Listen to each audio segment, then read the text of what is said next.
Welcome to your favourite YouTube channel Amit सर्वेस BSR।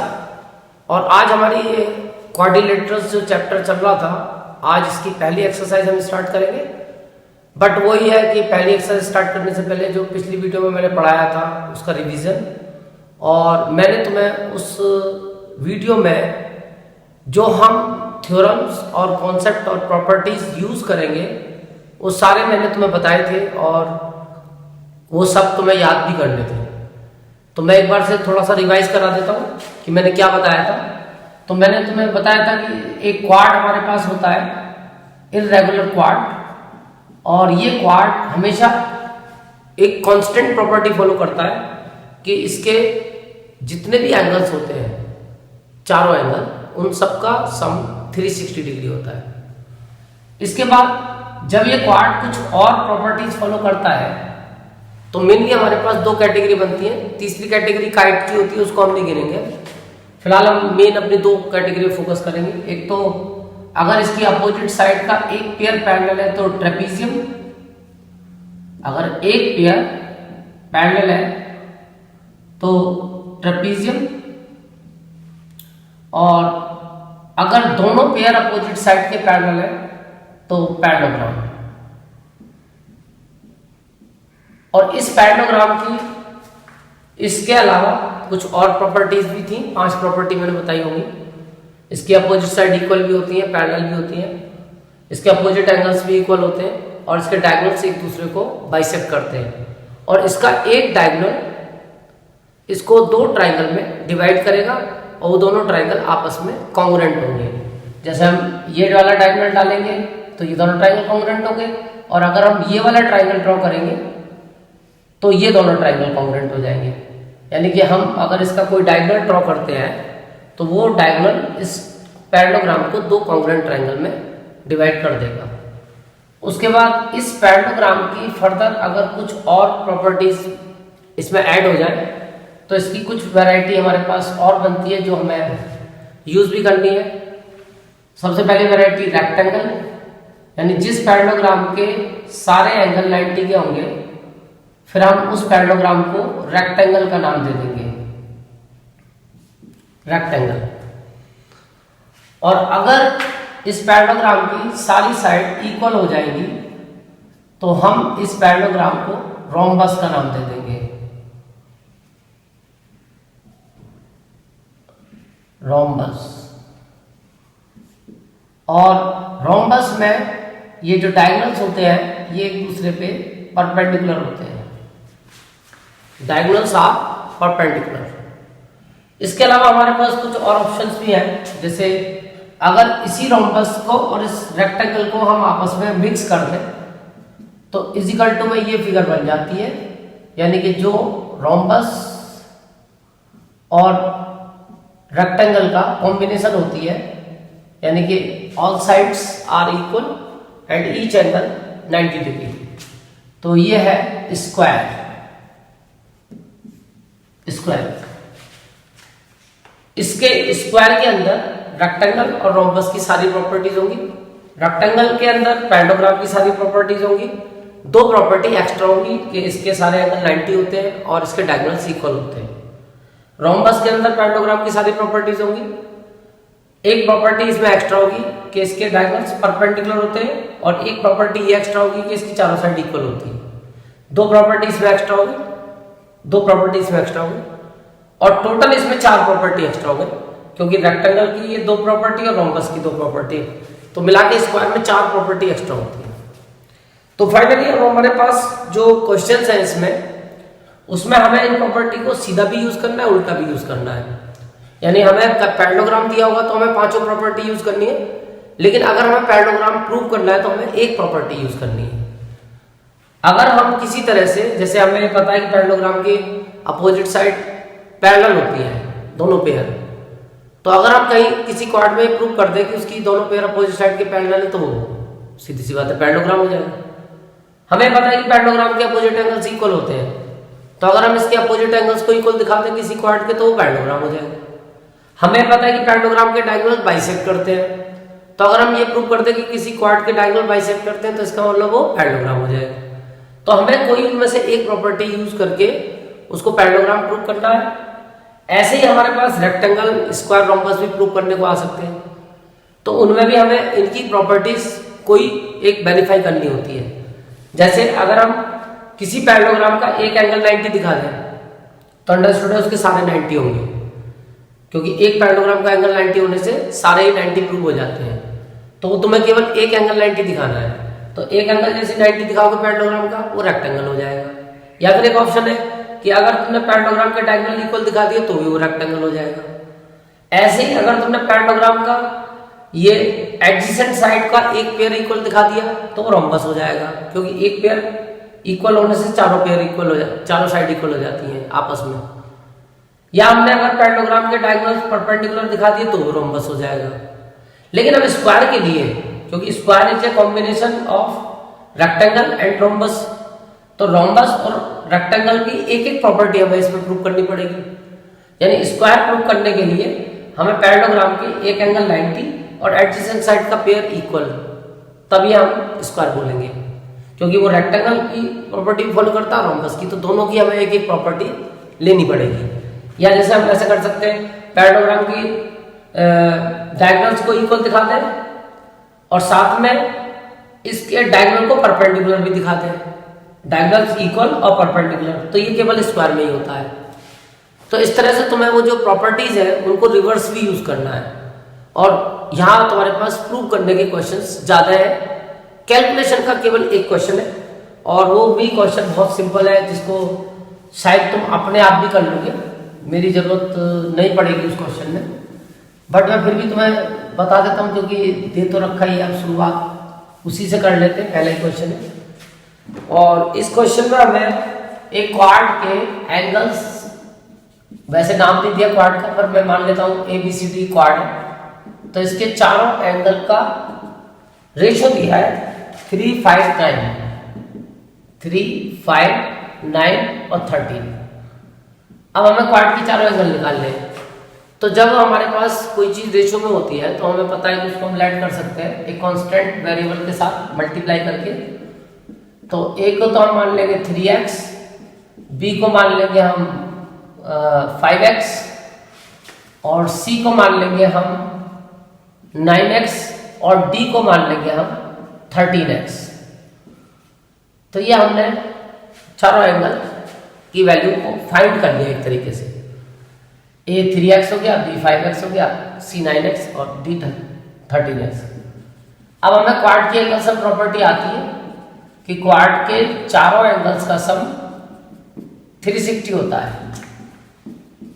अब जब ये तुम वैल्यू पुट करोगे तो 3x plus 5x plus 9x plus 13x is equal to 360। अब इसे सॉल्व करके तुम्हें ये x की कांस्टेंट वैल्यू पता चल जाएगी। तो 13, 9, 22, 22 और 8 30, यानी 30x इक्वल 360, तो x इक्वल 1 और 2 यानी कि 12। अब तुम्हें ये एंगल सब पता चल जाएंगे। एंगल ए आ जाएगा 3x है तो 3 इंटू 12, एंगल बी आ जाएगा 5 इंटू 12, एंगल सी आ जाएगा 9 इंटू 12 और एंगल डी आ जाएगा 13 इंटू 12। तो फाइनली इनको मल्टीप्लाई करके तुम्हें एंगल्स की वैल्यू पता चल जाएगी। तो ये एक बच्चा टाइप का क्वेश्चन था, ये बहुत ही सिंपल और एक मेरी भाषा में मैं इसको मैगी क्वेश्चन बोलता हूँ। ये एक मैगी क्वेश्चन था और घड़ी देखोगे तो शायद ये 2 मिनट में हो गया होगा।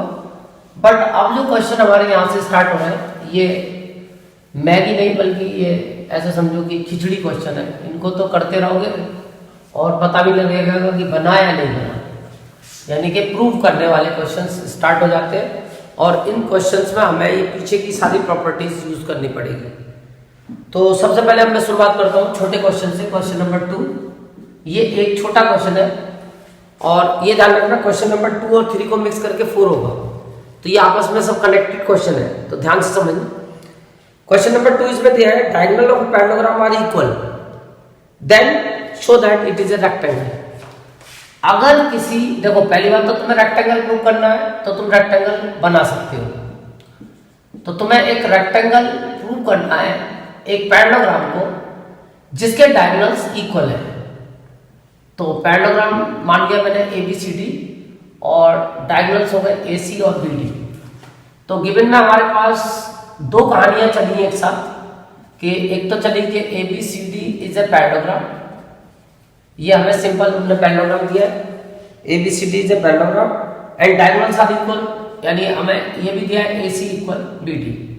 अब हमें इसे शो करना है कि जिस पैरेललोग्राम के डायगोनल इक्वल होते हैं वो रेक्टेंगल होता है। ये बात मैंने अभी थोड़ी देर पहले तुम्हें बताई थी, लेकिन इस चीज को हमें प्रूव करके दिखाना है।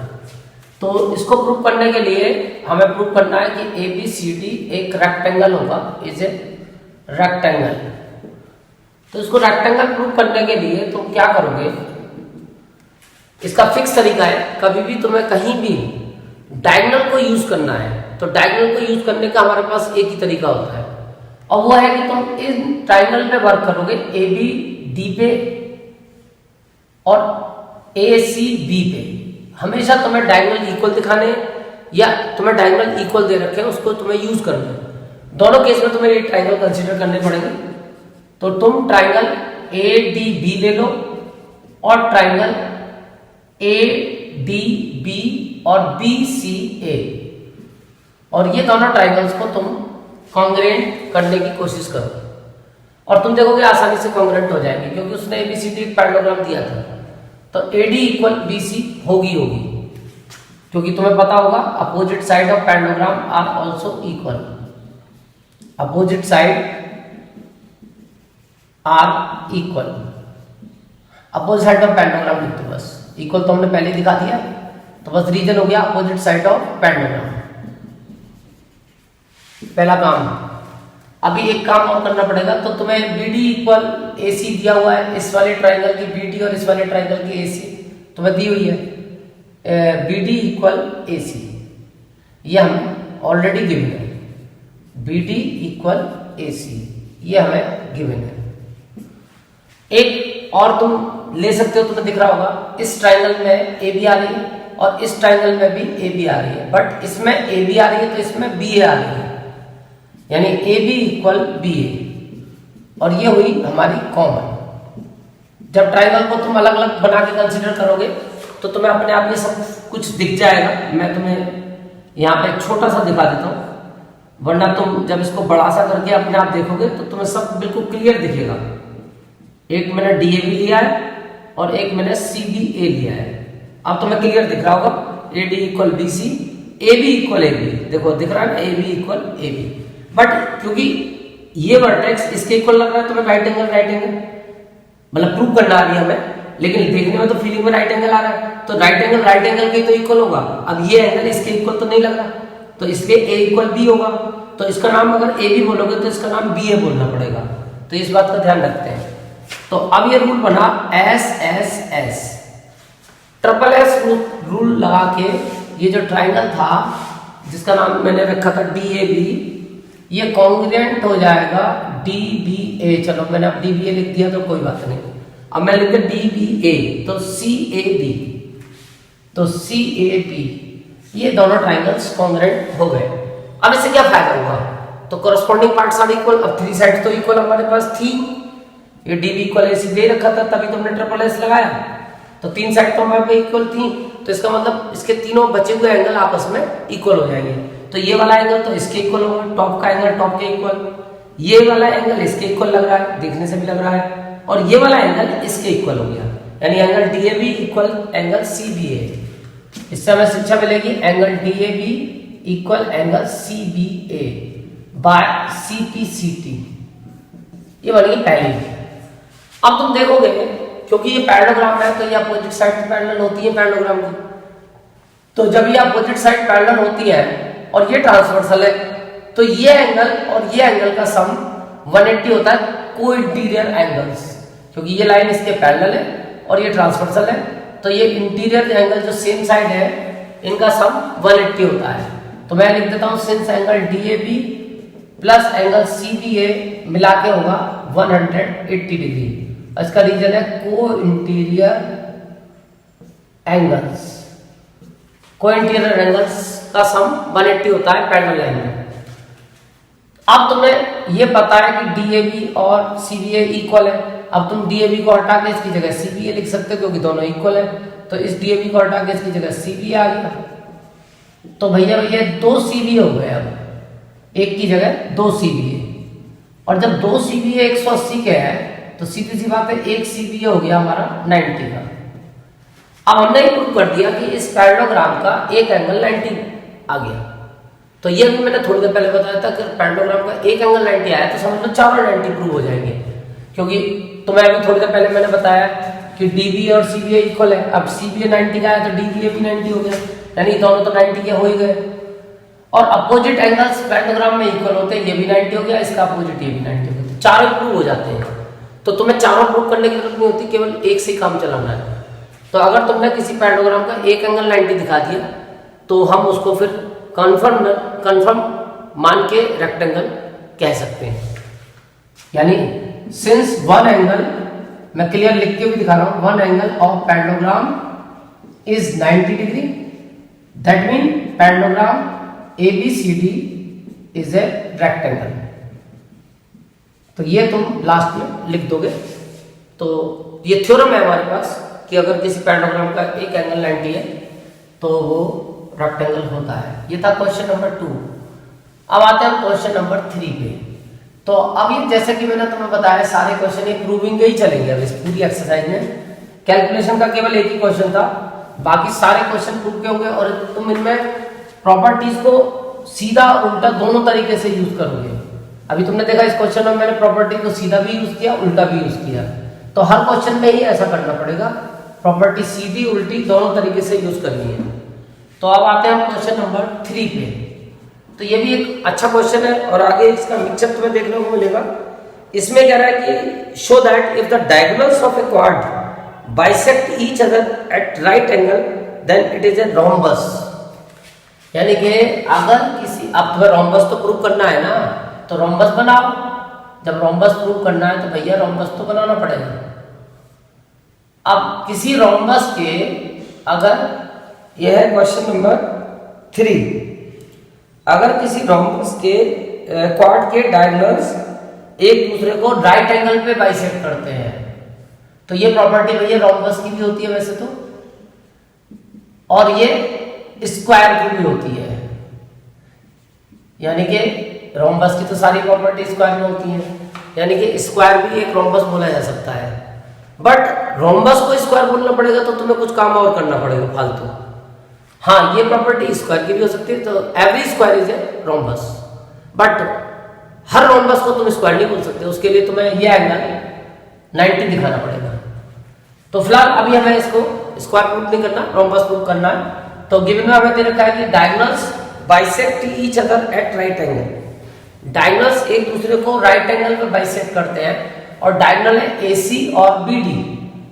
तो हमें दिया है कि AC एंड BD बाइसेक्ट। अब मैंने डायगोनल की जगह AC और BD बोल दिया। Bisect each other eight 90 degree, ये हमें गिवन है। तो पहली बात तो इस बाइसेक्ट वर्ड से तुम्हें क्या शिक्षा मिलने वाली है उसको समझ लो, क्योंकि तुम्हें कभी कभी ये प्रूफ भी करना पड़ेगा कि डायगोनल एक दूसरे को बाइसेक्ट करते हैं, या कभी कभी तुम्हें गिवन में मिल जाएगा जैसे अब मिल गया कि डायगोनल एक दूसरे को बाइसेक्ट करते हैं। तो इससे हमें क्या फायदा हुआ? तो इसका फायदा मैं तुम्हें बता दूं, बहुत अच्छा है कि अगर डायगोनल बाइसेक्ट ईच अदर करते हैं तो इसका मतलब होता है कि BD AC के 2 इक्वल पार्ट कर रहा है, यानी BD AC को 2 इक्वल पार्ट में डिवाइड कर रहा है। तो ये जो जहां पे इंटरसेक्ट कर रहा है AC को, वो AC का मिड पॉइंट होगा। ऐसे ईच अदर आ रहा है तो इसका मतलब AC BD के 2 इक्वल पार्ट कर रहा है, दोनों एक दूसरे के 2 इक्वल पार्ट कर रहे हैं। तो ये BD के 2 इक्वल पार्ट कर रहा है, तो BD के जो 2 पार्ट हो गए आपस में इक्वल हो गए, यानी intersecting point O is the mid point of BD। तो इसका मतलब इस कहानी से शिक्षा मिलती है डायगोनल बाइसेक्ट ईच अदर से कि O is the mid point of AC as well as BD। इससे हमें ये शिक्षा मिलती है। अगर कभी हमें ये प्रूफ भी करना हो कि डायगोनल एक दूसरे को बाइसेक्ट करते तो हमें यही चीज प्रूफ करनी पड़ेगी कि जो इंटरसेक्टिंग पॉइंट है उसे दोनों डायगोनल का मिड पॉइंट दिखाना पड़ेगा। और इस मिड पॉइंट से जो तुम्हें फायदा होता है वो दिख रहा होगा कि अगर ओ ए सी का मिड पॉइंट है तो इसका मतलब ए ओ इक्वल ओ सी, इससे शिक्षा मिलेगी ए ओ इक्वल ओ सी, और साथ में इससे ये भी शिक्षा मिल जाएगी B O equal D O. तो ये फायदा होता है डायगोनल बाइसेक्ट ईच अदर से। तो मुझे उम्मीद है तुम्हारी समझ में आ गया हो, इसका हम अभी इस्तेमाल करेंगे। अब तुम्हें इसे दिखाना था rhombus, ABCD is a rhombus.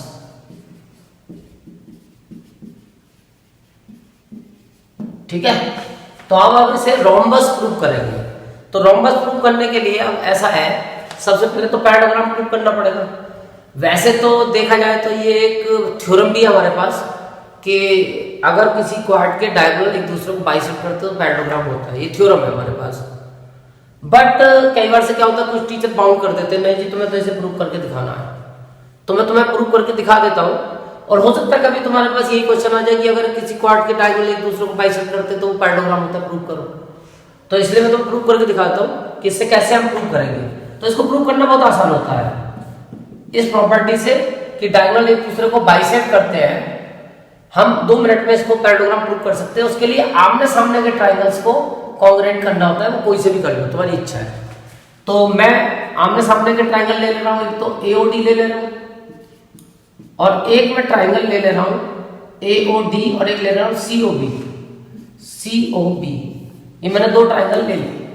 तो इनमें मैं देखता हूं कि एक तो AO इक्वल CO, एक तो मेरे को ऑप्शन दिख गया AO इक्वल CO, और मैं आगे लिख दूं फ्रॉम फर्स्ट।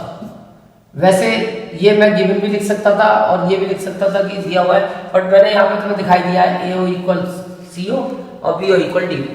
अच्छा, ये वाला एंगल और ये वाला एंगल इक्वल होंगे, वर्टिकल अपोजिट एंगल, दोनों इंटरसेक्टिंग लाइन से। वैसे एंगल 90 के भी दे रखे हैं तुम्हें, bisect each other eight 90 degree, और तुम चाहो तो वर्टिकल अपोजिट एंगल से भी दिखा सकते हो, दोनों ऑप्शन है। 90 दे रखा है तो तुम 90 से दिखा दो, वरना वर्टिकल अपोजिट दिखा दो, वो तुम्हारी इच्छा है, तो कुछ भी दिखा दो। तो एंगल AOD लेकिन इक्वल होगा एंगल COB के। अब वो तुम्हारी इच्छा है, फिलहाल इस क्वेश्चन में तुम 90 भी लिख सकते हो, ईच 90, और जहां 90 ना दिए हो वहां तुम इसे वर्टिकल अपोजिट एंगल भी लिख सकते हो। तो ये हमारे पास एक ऑप्शन आ गया AOD इक्वल COB। एक ऑप्शन अभी तुम्हारे पास और बनता है कि तुम ये भी दिखा सकते हो कि DO इक्वल BO, ये भी तुम्हारे पास है ही, DO इक्वल BO, ये भी तुम्हारे पास फ्रॉम फर्स्ट ही लिख देता हूं मैं, फ्रॉम फर्स्ट। मैंने फर्स्ट में ये ऊपर दिखा दिया है तुम्हें, ये फर्स्ट इक्वेशन मैंने मार्क करी थी इस वाले रिजल्ट से, और ये रिजल्ट हमें इससे मिला था, ये गिवन था। अब आते हैं इसके बाद हम रूल पे। तो रूल बना SAS, तो बाय SAS इससे ट्राइंगल AOD कॉन्ग्रुएंट हो गया AOD COB, क्योंकि A का कॉरस्पॉन्डिंग C है, क्योंकि तुम AO इक्वल CO बोल रहे हो, तो इसका नाम हो जाएगा COB। अब इसे कॉन्ग्रुएंट करने से हमें क्या फायदा हुआ? तो इससे भैया हमें बहुत फायदा हुआ। एक तो हमें ये एंगल मैं नंबरिंग कर देता हूँ 1, और एक ये एंगल इसमें नंबरिंग कर देता हूँ 2।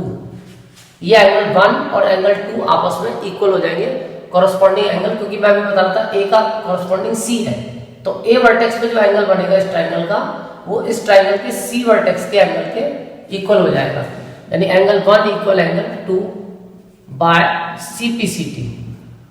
और इससे ये प्रूव हो जाएगा कि ये एक अल्टरनेट एंगल का ग्रुप बन रहा है।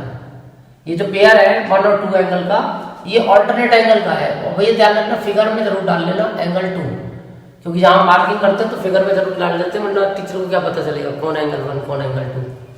और यहाँ पे मैं एंगल 1 को फोकस कर रहा हूँ एंगल DAO से, एंगल 1 को, या भी ये भी लिखने का तरीका होता है DAO, और एंगल 2 को मैं फोकस कर रहा हूं एंगल BCO।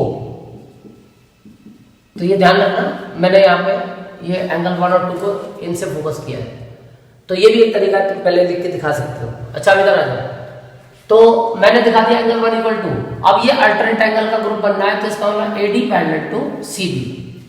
इससे प्रूव हो गया AD पैरेलल टू BC, क्योंकि जब अल्टरनेट एंगल इक्वल है, since a pair of alternate angle is equal, alternate angle का पेयर इक्वल है तो इसका मतलब लाइन सा पैरेलल। अब हमने लाइन को पैरेलल तो दिखा दिया, और साथ में हम ये भी तो कह सकते हैं AD इक्वल BC, दो साइड तो हम इक्वल यहाँ दिखाई रहे थे, तो तीसरी साइड AD इक्वल BC भी तो होगी, ऑल्सो AD इक्वल BC, ये बाय CPCT मिल जाएगा तुम्हें, क्योंकि ये ट्रायंगल से ये रिलेटिव मिलेगा। और अब तुम्हारे पास ये प्रूव हो गया कि AD equal BC and AD parallel BC। तो जब किसी क्वाड्रेट की एक पेयर इक्वल भी हो, पैरेलल भी हो, तो कंपलसरी वो पैरेललोग्राम होता है, क्योंकि खाली तुम पैरेलल दिखा के छोड़ दो एक पेयर का तो वो ट्रेपीजियम भी तो हो सकता है। इसलिए इसको पैरेलल के साथ अगर तुम इक्वल भी शो कर दोगे तो फिर ये 100% पैरेललोग्राम प्रूफ हो जाएगा। तो बस तुम यहाँ पे लिख सकते हो, since one pair of opposite angle, one pair of opposite angle is equal and parallel, एक पेयर इक्वल भी है पैरेलल भी है, therefore ABCD is a parallelogram. ये तो हमारी बात खत्म हो गई पैरेललोग्राम। बट हमें दिखाना था ABCD इज ए रोम्बस। तो अब रोम्बस के लिए तुम्हें एक काम और कुछ करना पड़ेगा, और वो काम क्या करना है, तो अब दो ऑप्शन है, या तो ये डायगोनल्स को परपेंडिकुलर दिखाओ, लेकिन परपेंडिकुलर तो तुम्हें दे ही रखा था इसमें, तो वो तो प्रॉपर्टी अब तुम यूज नहीं कर सकते, क्योंकि परपेंडिकुलर तो क्लियर दिया ही था। अब तुमने अगर डायगोनल को परपेंडिकुलर यूज किया तो है ही, तो फिर इसमें तुम क्या करोगे। अब यानी कि तुम्हारे पास दूसरा ऑप्शन है, और दूसरा ऑप्शन है तुम्हें एडजेसेंट साइड इक्वल दिखानी पड़ेगी एक पेयर, उससे क्या है फिर चारों साइड इस पैरेललोग्राम की इक्वल हो जाएंगी और उससे रोम्बस हो जाएगा। और एडजेसेंट साइड इक्वल दिखाने के लिए हमेशा हम ये एडजेसेंट ट्रायंगल यूज करते हैं जो एक साथ लगे रहते हैं। तो हम ट्रायंगल ABO को और ट्रायंगल ADO को कॉन्ग्रुएंट करेंगे। इन ट्रायंगल ABO को और ट्रायंगल ADO को कॉन्ग्रुएंट करेंगे। देखो कैसे करेंगे, DO इक्वल BO, ये हमारे पास है फर्स्ट इक्वेशन में, from first DO equal BO। एक हमारे पास अभी ऑप्शन और बनना है इसमें कि ये एंगल हमें 90 का दे ही रखा था कि डायगोनल्स एक दूसरे पे परपेंडिकुलर है, लेकिन हम इस रीजन के हिसाब से इसको रोम्बस नहीं बोलेंगे, यूज तो हम इसको करेंगे, बट ये नहीं कि डायगोनल परपेंडिकुलर में तो ये रोम्बस हो गया पैरेललोग्राम, वो हमें यूज करना है, बट उसके बेस पे इसको रोम्बस नहीं बोलना है। तो यूज तो हम कर सकते हैं कि angle AOD equal angle AOB, angle AOD equal angle B, angle AOB equal angle AOD, AOB पहले लिखना पड़ेगा क्योंकि AOB ऊपर है, AOD, और इसका रीजन है ईच 90 डिग्री, 90 डिग्री के दोनों। एक चीज और चाहिए हमें, तो वो मिल जाएगी तुम्हें AO equal AO, AO equal AO, ये तुम्हें कॉमन मिल गई, ये तुम्हें मिल गई कॉमन। तो अब तुम्हारा काम बन गया, तुम्हारा रूल बन गया SAS, दो साइड और बीच का एंगल तुमने इक्वल दिखा दिया, तो तुम्हारा रूल तैयार हो गया SAS, और इससे तुम्हारा ट्राइंगल ADO कॉन्ग्रुएंट हो गया ट्राइंगल ABO। और इससे तुम्हें क्या फायदा होगा कि इसकी जो ये बची हुई साइड है तीसरी AB और इसकी जो बची हुई साइड है तीसरी AD, ये आपस में इक्वल हो जाएगी, यानी AD equal AB by CPCT। और अब हमारा काम बन गया, क्योंकि हमने इस पैरेललोग्राम की ये जो एडजेसेंट साइड है इनको इक्वल दिखा दिया, तो जिस पैरेललोग्राम की एडजेसेंट साइड इक्वल होती है वो रोम्बस होता है। तो अब हम यहां लिख सकते हैं since a pair of adjacent sides is equal, therefore parallelogram ABCD is a rhombus. कहानी समझ में आई या नहीं आई? तो फाइनली तुम इस तरह से इसको रोम्बस प्रूव करोगे। तो अब तुम देखोगे धीरे धीरे क्वेश्चनों की लंबाई बढ़नी शुरू हो जाएगी, दो बार कॉन्ग्रुएंट, कल को स्क्वायर का क्वेश्चन आ जाएगा तो 3 बार कॉन्ग्रुएंट करना पड़ेगा। तो कुल मिला के ये क्वेश्चन बड़े लंबे लंबे और डिफिकल्ट क्वेश्चन है और ये प्रॉपर्टीज प्रूव करनी पड़ती है सारी, तो तुम इसको हैबिट में लाओ। अभी इसके कुछ 2 क्वेश्चन और है स्क्वायर के, वो बहुत बड़े बड़े क्वेश्चन है, तो नेक्स्ट वीडियो में डिस्कस करेंगे। Thank you.